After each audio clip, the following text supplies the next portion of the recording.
Indianapolis is fast approaching the megalith of the IndyCar in the Elite Series season. There's only 2 weeks before we'll take on the historic 2.5-mile oval, but for the 8th round of the season, we're going to tackle something a little bit shorter and a little bit more compact. This is Richmond Raceway, a 3/4-mile short track that's been around for decades. Today, it's claustrophobia, collisions, and the potential for carnage that occupies everyone's minds before heading home to Indianapolis in April.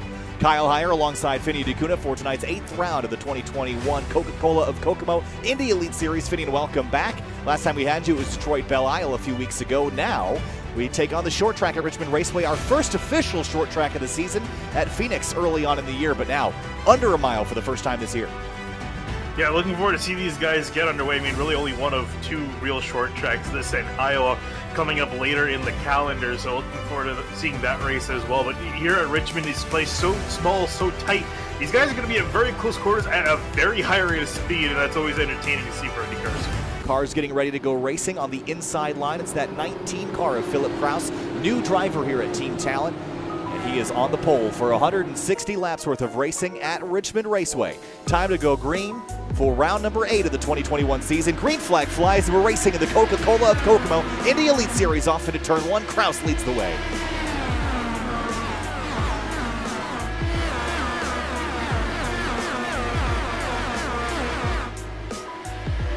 Oh, Demerit high in turns 3 and 4. Is he in the fence? I think he might have hit the wall there, Finney, but already a disastrous start for Demerit. He tumbles down the order.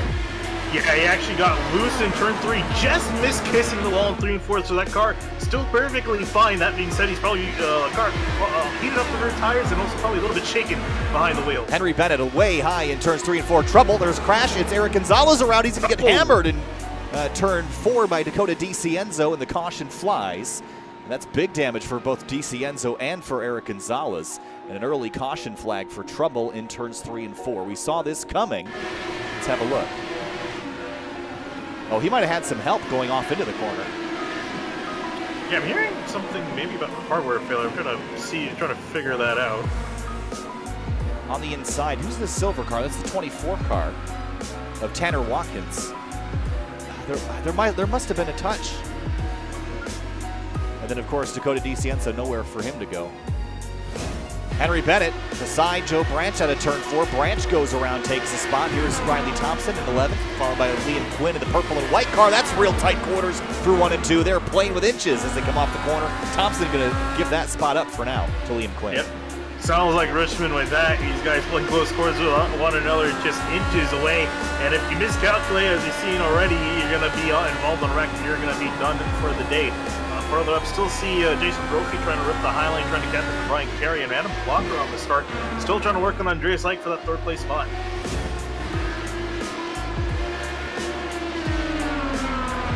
And now into turn 1. I mean, these guys got to be getting sick of each other at this point. This has got to be frustrating for Demerit, though. I mean, getting into the season, as the caution flies, hold that thought, it's Henry Bennett, the 007. He's around in turns 1 and 2. Let's see, does that car have damage? Oh, it definitely has damage. It looks like he's going to be done. Remember, he crashed back at Phoenix as well, involved with the race leader at the time. It was Philip Kraus. Does he have help? Oh, yeah, Liam Quinn turns him around. Talked about close quarters with these guys. He was Liam Quinn right up in behind Bennett. And Quinn was the one that made me nervous earlier behind Riley Thompson. Looks like he just miscalculated a touch. In behind Bennett. Drives in and takes him out. Halted in, I think, the 44. Have to look back at that one and think that's an opportunity to make a different choice next time. A little bit too deep there in the corner. Kingsbury wasting no time trying to throw it up. Oh, trouble behind him. Player. Crash. Brian Carey and Jason Brophy. Just as we were talking about him, wrecked out of turn 2. Curious which one of these 2 started it. Brophy was right up the tailpipes of Brian Carey. And Carey just gets loose, turns down, and they both get collected into the crash. Not really anything Brophy did wrong there, just wrong place, wrong time, gets collected in Carey's spin. He just goes down, turns in the car too strong, and then loops it, and Brophy's going to just drive right into him. Nothing that he could have done. Man. Attrition rate is climbing. We're down to about 21 cars that haven't had a major incident here tonight. And And Brophy's car is done, so will Brian Carey's. Yeah, they've been catching up to them, and they've already been putting a hamper on their progress. Wood especially, he's got to do a 2 in between himself and Kraus. Has got a caution out on the back straightaway. Charles, that's a big one. Charles Andy, look out. The David Adams car is going to pile in there right at the end. Is that Tanner Watkins? Yes, it is. So he had to have his car repaired. Andrew Wood got right front damage. He's going to be out of the race. Oh, no. There goes that wheel. Was that from debris or was that from the fence? We're going to find out here in just a minute. But let's first go back and find out what happened to Charles Ante and Tanner Watkins. I think what we're going to see is Tanner Watkins probably have an issue on his own at the exit of the corner. Just spins across the racetrack. Nowhere for Charles Ante to go. Wow, it looks like someone else got a piece of it too. And then David Adams trying to slow down, couldn't miss it. And Andrew Wood just got tagged there right at the end. Yeah, Wood was going to miss it, but then that slight contact at the last second just nudged the car on and got him in the right front. Throw the car in there. It looks like he should have enough room to complete, but Joe Branch's going to try to do an over-under on him. This, I got to say, I really like this update. It's made the racing of this track a lot, at least in the IndyCar, it's made it a lot better to watch. Yeah, you definitely have more options to choose from. It's a matter of how do you get that momentum. I did hear that 36 just glanced the wall out of turn 4. I don't think it's going to hurt him, but he did scrape the vinyl off the right side of that Spark VR car. Look at Kingsbury and Kinsella still scrapping for 9th. He did have some sparks fly off the Sparks VR car. You see Kinsella throw it up the inside of Kingsbury. Ooh. And Kingsbury, you're talking about, what's that? I was saying booty or joke. And I was talking about Kraus, you know, if he's got a chance of winning the race. I mean, his biggest competitors really do this race were Ray Kingsbury, who's struggling at the moment ever since he hit the wall, got some decent damage, and the car's never been the same since. And now Blocker handling a diva of a car back in 5th. A diva of a car. Here's Kinsella. And still working over Ray Kingsbury, and Lester Rorschach sitting behind him. He would love to get by, but he can't.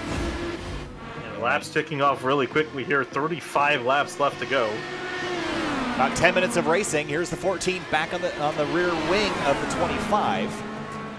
And with the race leader only a couple seconds behind them, they better get this sorted out quick for Philip Kraus's sake. Otherwise, Demerit might be able to run him back down. I will say, though, that Kraus in clean air is beginning to edge out that lead again. 1.1 now over Demerit.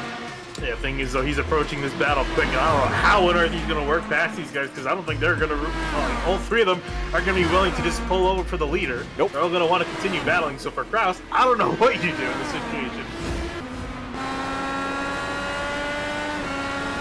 Now in the slipstream of the 19, there's just nothing he'll be able to do to respond. I'm just not sure about that strategy call. Here comes Matt Kingsbury in the 21 through 18 laps to go. He's going to have to just hang on here, running the top lane here. We got a battle with Matt Kingsbury. Kingsbury going to get on clear. Potentially has a shot to catch him back up to Kraus. Adam Blocker, Andreas Ike, 4th and 5th. They'd like to take a bite out of the sandwich as well. Whoa, spin, slide. Wow, the 21 car almost wadded up his car. He's going to drop a few spots. I cannot believe that wasn't a crash. Watch this. That car got out a lot in turn 1. Wow. Matt Kingsbury going to respond from his slide as well. Where does he go? Trying through the middle, maybe? I would not. I really would not try that. Oh, he's going to have a look, though. 3-1 does not work at Richmond. He looked like he wanted to try just to prove you wrong. Here he comes out of turn 2, a big run, big head of steam, but nowhere to go with it. Andreas Ike now looking at an opening in the top lane to try to get to the outside of Matt Kingsbury. Kingsbury looks like he's going to pull back up in behind Demerit, get a little bit of the slipstream, have a look down and turn 1 in again. Can't quite get there. Oh, man, watching Kingsbury right behind Demerit, there was only inches to play with there. Blocker through to 2nd. Wow, big drive by Kingsbury into turn 3. He passes Demerit with a huge lunge and gets through. Now it's Ike's job to pass the 144. Yeah, if Ike wants to stay in a battle with Kingsbury and Blocker, he's got to get past quickly. 10 laps to go on the timing and scoring.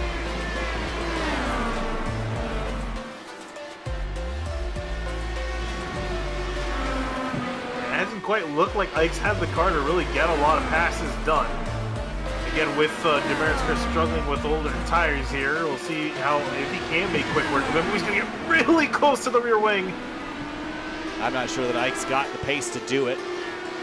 Guy who has the pace to do it right now is Philip Kraus, out in front by 4.1 seconds. If we stay green to the end, there's almost nothing that can take this away from the 19 car. He get his second win of the season. Yeah, I think for Kraus, he's just looking at about 5 laps to go after that. If caution comes out, he can take a sigh of relief. But right now, he's still under threat, especially with Blocker and Matt Kingsbury in second and third and behind. Whoa, crash! No, it's Merritt! We stay green. He's below the yellow line. He's going to limp it back to the pits. But Demerit's good night goes south fast. Whew, that was commentator's Chris if I've ever seen it. Oh, man, big hit for Demerit. And luckily, with all the calamity we've had tonight, he's not going to tumble that far down the order. Probably down to about 14th spot, but just gets loose. There wasn't contact there, was there?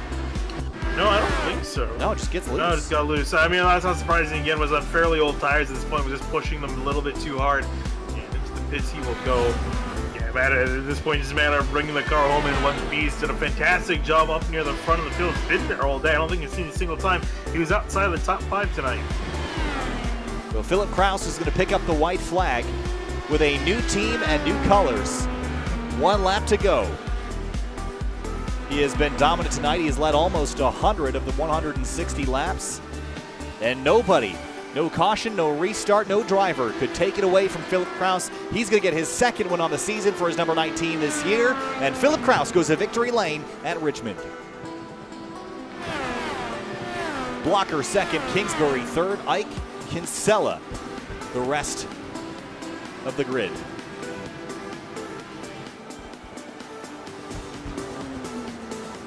Fireworks on the racetrack for sure, but also in the air.